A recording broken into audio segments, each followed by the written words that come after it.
Hi everyone, welcome to study कर। उम्मीद करता हूं आप सभी लोग स्वस्थ होंगे, सीखने में व्यस्त भी होंगे। जैसा कि आप सभी को पता है कि स्टडी कर की टीम ने यूपी पुलिस कांस्टेबल के लिए उड़ान बैच लॉन्च किया हुआ। तो मैं अमन आज मैं सेक्शन लेके आया हूं आपके लिए डे 9 और एक बहुत ही अच्छा और बढ़िया चैप्टर आपके लिए लेकर आया हूं, जिसमें आपको कई बार प्रीवियस ईयर में आपको क्वेश्चन देखने के लिए मिल जाएंगे और एग्जाम में इस चैप्टर का एक अलग वेटेज है।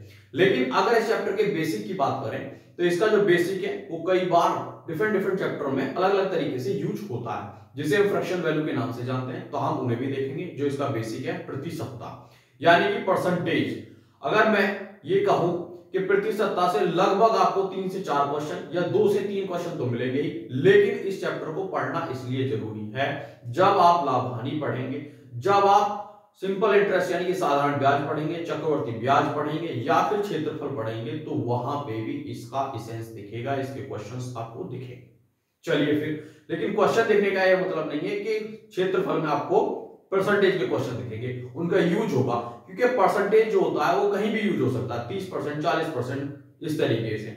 तो चलिए फिर इस चैप्टर को शुरुआत करने से पहले मैं एक बार आपको बताना चाहूंगा। देखिए, आपकी प्रिपरेशन तो अच्छी चल ही रही होगी क्योंकि आप पूरे डेडिकेटेड होंगे इसके लिए। फॉर्म आने वाले हैं, कभी ना कभी किसी ना किसी रूप में आपको नोटिफिकेशन देखने के लिए मिल ही जाएगा। फॉर्म फिल होने के बाद आपके पास बहुत कम समय बचता है, तो मेरा ये मानना है, या यूं कहूं कि स्टडी करके टीम का आपको ये सजेशन है कि आप उससे पहले ही अपने सिलेबस को कंप्लीट कर लें, ताकि जब फॉर्म फिल करें उसके बाद और जब आपके एग्जाम की डेट हो तब आप उसमें सिर्फ और सिर्फ क्विक रिवीजन करें। मैंने आपको पहले भी बताया है कि क्विक रिवीजन के लिए हम लोग आपके लिए सप्लीमेंट्री क्लासेस लेके आएंगे, मिक्स क्वेश्चन लेके आएंगे, मैथ के, रीजनिंग के, जीएस के, इस तरीके से। तब तक के लिए आपकी क्लासेस जो हैं आपको मिलती रहेंगी। अभी तक इन क्लासेस में आपको काफी कुछ मिल चुका होगा, आपने देखा भी होगा, लेकिन दोस्तों हम आपसे प्रसन्न नहीं है। आप हमसे प्रसन्न हैं ये भी एक अलग बात है, लेकिन आपने हमें फीडबैक अच्छा नहीं दिया, ना ही आप लाइक करते, ना ही वीडियो को शेयर करते हैं। प्लीज मेरा आपसे हम्बल रिक्वेस्ट है कि आप वीडियो को शेयर करें, लाइक करें, सब्सक्राइब करें और साथ में बेल आइकन को भी प्रेस करें, ताकि नए वीडियो का नोटिफिकेशन आपको मिलता रहे। देखिए, अगर आप मोटिवेटेड हमें करेंगे तो हम आपके लिए और अच्छा कंटेंट लेकर आएंगे। अगर ये अच्छा है तो आप हमें लाइक करके ये इंडिकेट कर सकते हैं। तो फिर चलिए, आज का जैसे चैप्टर है डे 10 आपके लिए प्रतिशत, मैं आपके लिए लेकर आया हूं। तो अगर मैं प्रतिशत की बात करूं तो प्रतिशत होता क्या है? देखिए, कोई भी चीज होती है अपने आप में, जब हम मार्केट से कुछ खरीद के लाते हैं या कोई संख्या है तो वो अपने आप में 100% होती है। कई बार हम बोलते हैं कि मैं ये 100% कह सकता हूं कि ये चीज ऐसे होने वाली है, तो 100% मतलब कंप्लीट जो है। तो देखिए, 100% का हम फ्रैक्शन वैल्यू जानेंगे। हाँ, जैसे कि मैंने आपसे अभी कहा, अभी इसका एक फ्रैक्शन वैल्यू होता है, कैसे होता है वो हम जानेंगे। यानी कि इसमें हम 2 चीजें सीखेंगे। जो आपकी भिन्न है उसे हम प्रतिशत में कन्वर्ट कैसे करते हैं, यानी कि भिन्न को प्रतिशत में बदलो और प्रतिशत को भिन्न में बदलो, इस तरीके से। तो दोनों एक दूसरे इंटरलिंक है, लेकिन यूज बहुत होता है। उसमें आपका एक प्रारंभिक मान आएगा और एक आपका परिवर्तन वैल्यू आएगी, यानी कि प्लस या माइनस होने के बाद, वो भी हम समझेंगे। लेकिन पहले हम फ्रैक्शन को समझते हैं और फ्रैक्शन से प्रतिशत समझते हैं। तो देखिए, मैंने आपसे कहा कि कोई भी चीज जो होती है 100% होती है, इस तरीके से, ठीक है। तो 100% की अगर मैं फ्रैक्शन वैल्यू निकालूं तो देखिए, प्रतिशत को हटाने के लिए हम हमेशा अपॉन में 100 लेके आते हैं, ठीक है। एक और चीज मैं आपको बताना चाहूंगा कि देखिए, जब भी हम प्रतिशत निकालते हैं तो समान चीजों में निकालते हैं। यानी कि अगर मैं आपसे कहूं कि 1 लीटर जो है आपका, 1 लीटर है 10 केजी का या 10 लीटर का, कितने प्रतिशत होगा? तो देखिए, 1 लीटर 10 का, यानी कि दोनों क्या है आपके लीटर लीटर है। तो ये बात आप जान लीजिए। तब भी आप सेंटीमीटर में हो, मान लीजिए कोई चीज है, किसी की लेंथ है, तो उसमें से क्या है कि टोटल लेंथ क्या आपकी 10 सेंटीमीटर है और उसमें से 2 सेंटीमीटर का टुकड़ा निकाल लिया गया है। तो आपसे पूछेगा कि जो 2 सेंटीमीटर का टुकड़ा निकाल लिया गया है वो कंप्लीट लकड़ी के टुकड़े का कितना प्रतिशत है? तो आप क्या करेंगे, 2/10 करेंगे, क्योंकि दोनों ही सेंटीमीटर में। अगर सेंटीमीटर में नहीं है तो कृपया आपसे निवेदन है कि उसे सेंटीमीटर में बना लें, वरना आपका क्वेश्चन गलत हो जाएगा, ठीक है। तो ये रही बात कि आपको ध्यान रखनी है कि प्रतिशत जब भी हम निकालते हैं समान चीजों में निकालते हैं। कई बार आपने सुना होगा कि भैया 10th का रिजल्ट आया, कितने परसेंट बने? तो टोटल मार्क्स आपके जितने से मिलते हैं, 600 में से मिलते हैं या 500 में से मिलते हैं, और वो आपको कंप्लीट नीचे रखना है, टोटल मार्क्स, यानी कि जिससे हम प्रतिशत निकाल रहे हैं या जिसका हम प्रतिशत बता रहे हैं उसे हम नीचे लिखते हैं, ठीक है, क्योंकि टोटल वैल्यू। और जो निकल के आएगी उसका परसेंटेज हमें ऊपर रखते हैं। जैसे मैं आपको फॉर एग्जांपल बताता हूं, आपके 600 में से मार्क्स आए, कितने मार्क्स आए आपके 400 मार्क्स आए, तो आप क्या करेंगे 400 अपॉन 600 और मल्टीप्लाई 100। जब भी हम किसी चीज का प्रतिशत निकालते हैं तो गुणा करते हैं 100 की, और जब भी हम परसेंटेज को हटाते हैं तो भाग करते हैं 100 का। ये आप चीज याद रखेंगे, ठीक है।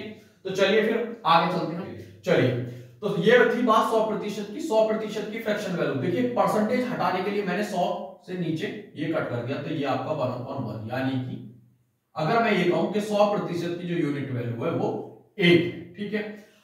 ऐसे ही हम कुछ और फ्रैक्शंस जानेंगे। देखिए, परसेंटेज को सॉल्व करने के लिए, परसेंटेज के क्वेश्चंस को सॉल्व करने के लिए आपको फ्रैक्शन की वैल्यू पता होनी चाहिए, यानी कि कुछ परसेंटेज है उनकी फ्रैक्शन वैल्यू क्या है, ये आपको बहुत अच्छे से पता होनी चाहिए, या यूं कहूं कि अच्छे से टिप ऑफ द टंग होनी चाहिए, जीभ पे आपकी बिल्कुल याद होनी चाहिए। मैं आपसे पूछूं या आप कहीं क्वेश्चंस कर रहे हो तो एकदम आप आंसर दें। तो देखिए 10%,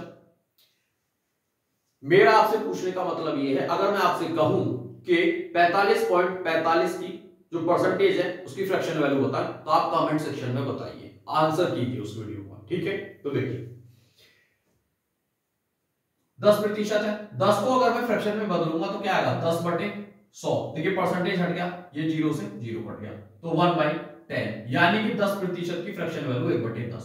ऐसे ही अगर हम 20% का निकालेंगे तो 20 बटे आपका 100 आएगा, जो कि आपका 1/5 हो जाएगा। तो मेरे प्यारे दोस्तों, आप समझ रहे होंगे मेरे कहने का पर्पस क्या है। अगर समझ रहे हैं तो लाइक शेयर कमेंट करते रहिएगा ताकि हमें मोटिवेशन मिले। तो देखिए 30% की फ्रैक्शन वैल्यू क्या होगी 30/100 होगी, जो कि आपका 3/10 होगी। ऐसे ही 40% की फ्रैक्शन वैल्यू क्या होगी आपकी 40/100, तो देखिए 20 दूनी 40 और 20 पंजे 100।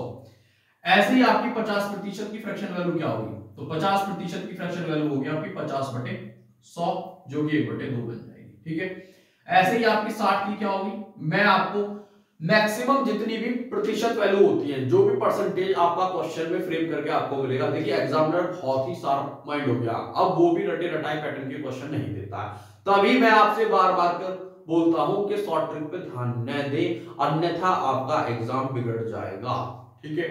तो शॉर्ट ट्रिक पे सिर्फ उतना ही ध्यान दें जितना मैं आपको बता रहा हूं। अगर देना भी है तो उसके पीछे की बैक एंड की जो स्टोरी है, वो शॉर्ट ट्रिक कैसे डेवलप हुआ वो आप जान लें। बेसिक्स जानना बहुत जरूरी है। अगर क्वेश्चन शॉर्ट ट्रिक से नहीं हुआ तो बेसिक्स आपको आता है तो क्वेश्चन नहीं छूटेगा, ठीक है। तो मेरा आपसे नम्र विनम्र निवेदन है, इस पे ध्यान दें। तो देखिए 60% की जो फ्रैक्शन वैल्यू है आपकी 60/100 आ जाएगी, तो 20 दिया 60 और 20 पंजे 100, यानी कि आपकी क्या आ जाएगी 3/5 आ जाएगी। अगर मैं 70 की कहूं तो ये आ जाएगा 7/10। अगर मैं 80% की बात करूं तो ये आ जाएगा 20 चौक 80 और 20 पंजे 100। 90% की बात करूं तो ये आ जाएगा आपका 9/10, और 100% की तो आपको वैल्यू मिल गई, यानी कि 1/1, यानी कि 1 यूनिट, ठीक है। अब कुछ डिफरेंट परसेंटेज देखेंगे, जैसे कि आपका होता है 12.5%। तो अगर मैं 12.5 अपॉन 100 लिखूं और मल्टीप्लाई 10 से करूं, क्योंकि पॉइंट हटेगा, तो 25 पंजे 125, 25 चौका 100, 5 दूनी 10, यानी कि 1/8। तो आपको ये याद रखनी है, जब भी क्वेश्चन में 12.5% आपको मिलेगा तो उसकी फ्रैक्शन वैल्यू 1/8 होती है। जैसा कि मैंने आपको एक चीज और बताई थी कि जो नीचे की वैल्यू लिखी होती है, हर वैल्यू वो प्रारंभिक मान आता है और एक परिवर्तन मान आता है। तो देखिए जितनी भी ये 5, 10, 5, 10, 5, 10, 5, ये 2 और 8, ये आपकी प्रारंभिक वैल्यू है, और परिवर्तन वैल्यू जो अंश के स्थान पर लिखी हुई है, कैसे मैं आपको बताना चाहूंगा। तो देखिए अगर मैं आपसे कहूं कि 12.5% की वृद्धि हुई किसी भी चीज के मूल्य में, तो देखिए फ्रैक्शन वैल्यू कितनी हुई 1/8, यानी कि वो पहले 8 थी और 8 से 1 बढ़ गई तो वो 9 होगी। तो हम इस तरीके से क्वेश्चन करेंगे, इसे रेशियो मेथड कहते हैं, ठीक है। तो उम्मीद करता हूं कि अभी का सेशन इंटरेस्टिंग जा रहा होगा, आपको पसंद भी आ रहा होगा। पसंद रहा तो लाइक शेयर करते रहिए, ठीक है। तो देखिए अब कुछ और परसेंटेज जान लेते हैं, जैसे कि आपका होता है 25% होता है, तो 25 को 25/100 करेंगे तो क्या आएगा 1/4 आएगा, ठीक है। एक होता है आपका 16 सही 2/3%, जो कि आपका 16 × 48 और 2 50/3, और 50/3 इसमें 100 से गुणा करेंगे, 50 दूनी 100, यानी कि 1/6 हो जाएगा। एक होता है आपका 6.25 परसेंट या होता है 6 से 1/4%। तो इसको क्या लिखेंगे हम, देखिए 6 चौक 24 और 1 25 और 25/4 और गुणा 100, क्योंकि परसेंटेज हटाना 25 चौका 100, तो ये हो जाएगा 1/16। ठीक है, एक होता है आपका 33 सही 1/3%, जिसको हम 33.33 भी लिखते हैं। इसकी फ्रैक्शन वैल्यू होती है 33 100/3 और नीचे 100 से गुणा करेंगे तो 100 से 100 कट जाएगा, 1/3 आएगा। ठीक है, एक फ्रैक्शन वैल्यू होती है आपकी क्या, 66 सही 2/3%। तो देखिए 66 तिया कितने होते हैं आपके, और 2 उसमें ऐड कर देंगे तो क्या आ जाएगा आपका 200/3 और अपॉन में 100, 0 से 0 2/3 आ जाएगा। ठीक है, तो ये तो देखिए दो आपकी बहुत ही इंपॉर्टेंट फ्रैक्शन है। एक है आपकी 11 सही 1/9%। अगर मैं इसे सॉल्व करूं तो क्या आता है, देखिए ये आपका 11.11% भी हम इसको लिख सकते हैं, लेकिन अगर इसे सॉल्व करूंगा तो 100/9 आएगा और मल्टीप्लाई 100 तो ये कट जाएगा आपका 1/9। ठीक है, अब देखिए ये जो आपकी 11.11% है, ये आपको ऐसे भी लिख सकती है 2 की गुणा करके 22.22%, 33.3 इस तरीके से, या 44.4%। तो आपको जितने की भी गुणा हुई है वो आपको 1/9 में गुणा कर देंगे इस तरीके से, तो ये 2/9 हो जाएगी। एक ये आपकी इंपॉर्टेंट फ्रैक्शन है। दूसरी मैं आपको बताना चाहूंगा क्या है, देखिए 9 1/11%, इसे हम 9.09% भी लिख सकते हैं। अब देखिए मैं इसमें अगर पहले तो मैं इसे सॉल्व कर लेता हूं, ये आएगा 11 और ये आपका 100/11 मल्टीप्लाई 100 तो ये आपका कट जाएगा 1/11। अब मैं इसे ऐसे भी लिख सकता हूं 5 की गुणा करके, तो 45.45%। अब आप इसे सॉल्व करेंगे तो देखिए 5 की गुणा करें तो ये आपका 5/11 बन जाएगा। तो ये थी आपकी कुछ फ्रैक्शंस जो यहाँ पे हैं, ये बेसिक्स थी, कुछ एडवांस भी थी, लेकिन अगर इनमें कुछ एडवांस और आएंगी जो क्वेश्चन में फ्रेम करके आपको मिलेगी तो वो मैं क्वेश्चंस के साथ आपको बताता चलूंगा। तो ये था आपका परसेंटेज का बेसिक। अब देखिए इसमें क्वेश्चंस किस तरीके के बनते हैं वो भी हम बात कर लेते हैं। आपसे कहेगा कि एक उपभोक्ता है, चीनी के मूल्य में वृद्धि हो गई है, ठीक है, वृद्धि हो गई 10% की, तो बताइए कि उसे अपने कंजप्शन में कितनी कमी करनी पड़ेगी ताकि उसका खर्च न बढ़े।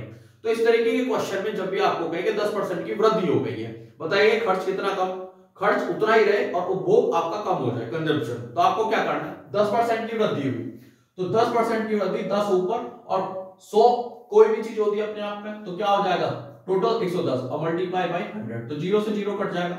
100 को डिवाइड करेंगे 11 से, तो मैंने आपको क्या बताया था 100 को करेंगे 11 से डिवाइड, तो देखिए 100/11 जो कि आपका क्या आ जाएगा 9 सही 1/11%। ठीक है, तो इस तरीके से उसे आप एक अपने कंजप्शन में कमी रखनी होगी। देखिए आप जो इनका एप्लीकेशन है इन फ्रैक्शंस का सभी का जो परसेंटेज से बनी हुई है, इनका यूज कैसे होगा वो हम क्वेश्चंस में देखेंगे। मैं आपको एक बार फिर कुछ बताना चाहता हूं, एक बेसिक ये है परसेंटेज का। तो देखिए अगर मैं आपसे कहूं कि किसी संख्या में 20% की वृद्धि हो गई है तो वो संख्या अपने आप में पहले कितनी थी 100 थी, तो वृद्धि यानी कि ये इसमें जुड़ जाएगा 120%। ठीक है, अगर 20% की कमी हो गई तो ये 100 माइनस कितना हो जाएगा आपका 20 तो 80% हो जाएगा। तो ये आपका एक और चीज है। एक चीज और मैं आपको बताना चाहूंगा कि अगर मैं कहूं कि कोई संख्या आपकी 500 है उसमें 20% की वृद्धि हो गई, तो देखिए 500 में आपकी 20% की वृद्धि हुई तो यानी कि 20% हम निकालेंगे इसका तो ये कट जाएगा, तो कितना 20 पंजे 100। ठीक है, 100 की वृद्धि हुई, टोटल कितना हुआ 500 प्लस 100 तो कितना आया आपका 600। ठीक है, एक ये तरीका। एक दूसरा तरीका ये है कि अगर आपसे ये कि 20% की वृद्धि हुई तो पहले कितनी 100% होगी वो चीज, वृद्धि हो गई कितनी हो गई 120%, तो आप उस संख्या का यानी कि 500 का आप क्या निकाल देंगे डायरेक्ट 120% निकाल दो। तो देखिए 2 0 से 2 0 कटी 120 पंजे 600। तो या तो आप पहले 20% निकाल के उसमें जोड़ दो या फिर परसेंटेज को पहले 100 में जोड़ लो, तो टोटल परसेंटेज जो आएगा उसको निकाल दो। बात एक ही है, जो भी आपको आसान लगे आप वो कर सकते हैं। ठीक है, तो ये था आपका परसेंटेज का बेसिक।